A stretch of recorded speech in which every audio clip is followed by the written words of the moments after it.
Salam alaikum, bonjour tout le monde, j'espère que vous allez bien. Bienvenue sur votre chaîne Foot Algérie. Alors, nous allons découvrir tout de suite ensemble la liste qui a été publiée aujourd'hui. Petkovic a donc animé une conférence de presse. Alors, on va voir la liste des joueurs qui ont été convoqués. Nous avons gardien de but Ben Bot de l'USMA, Gendouz, Mouloudia d'Alger, Boualfaya du CS Constantine. Ça, c'est les trois gardiens.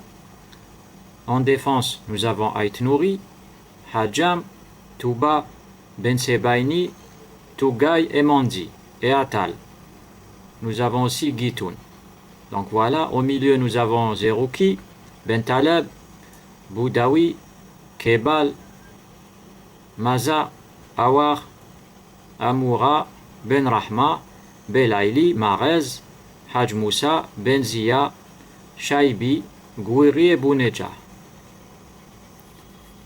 Donc là, si on analyse un petit peu cette liste, Petkovic a respecté ce qu'il a l'habitude de faire depuis qu'il est à la tête de la sélection. Ça fait maintenant à peu près 1 an et demi, c'est-à-dire il y a à peu près 23 à 25 joueurs.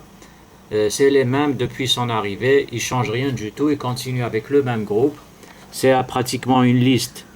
Certains lui ont donné quelques noms de joueurs à son arrivée, il est donc en train de continuer avec. Donc on va voir tout ça secteur par secteur. On commence par les gardiens de but.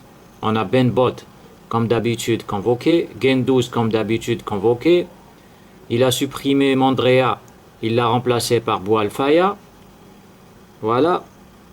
Donc il n'y a rien de nouveau. Tous ces gardiens de but ont l'habitude et ont déjà été convoqués. Et ils sont tous du même niveau. Donc il n'y a pas d'évolution sur ce secteur, malheureusement. Ensuite, nous avons le secteur défensif.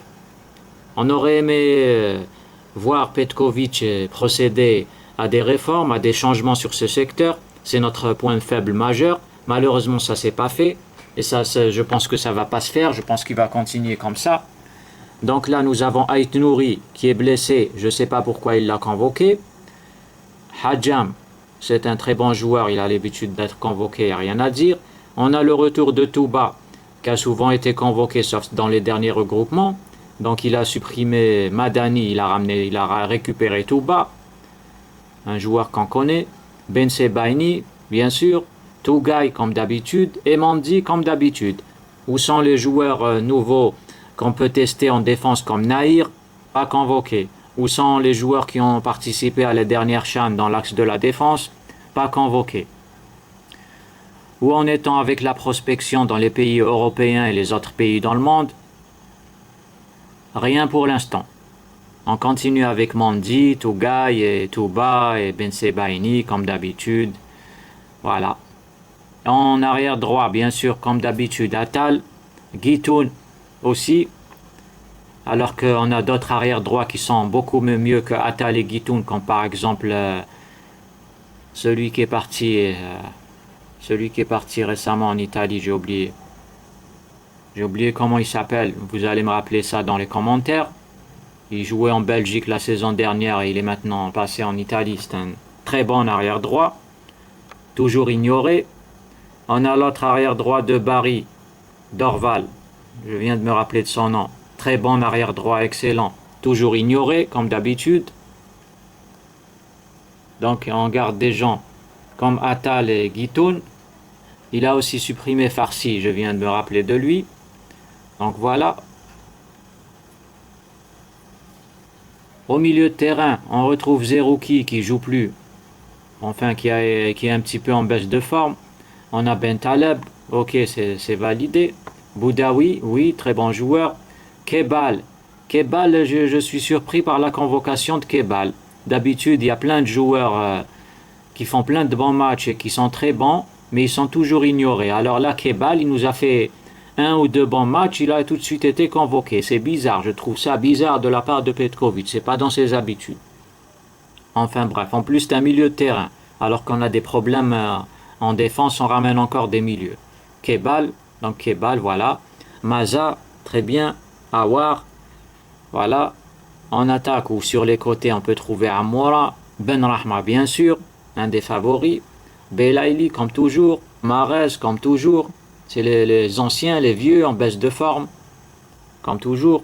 Hadj Moussa, heureusement qu'il l'a convoqué. Et bien sûr, je pense qu'il ne va pas le faire jouer la moindre minute comme d'habitude.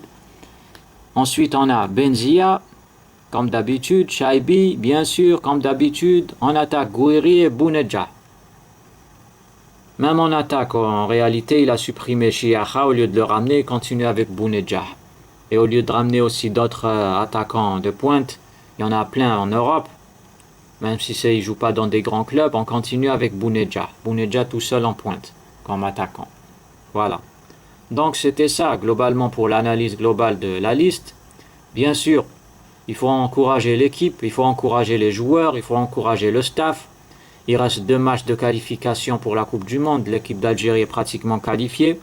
À 90%, l'équipe est qualifiée, sans jouer ces 2 matchs, puisqu'il y a une bonne longueur d'avance entre l'Algérie et ses adversaires directs, le Mozambique et peut-être le Botswana. Voilà, donc le premier match va se jouer à Tizi Ouzou face au Botswana le 4 septembre à 20h. Je pense que l'Algérie va gagner.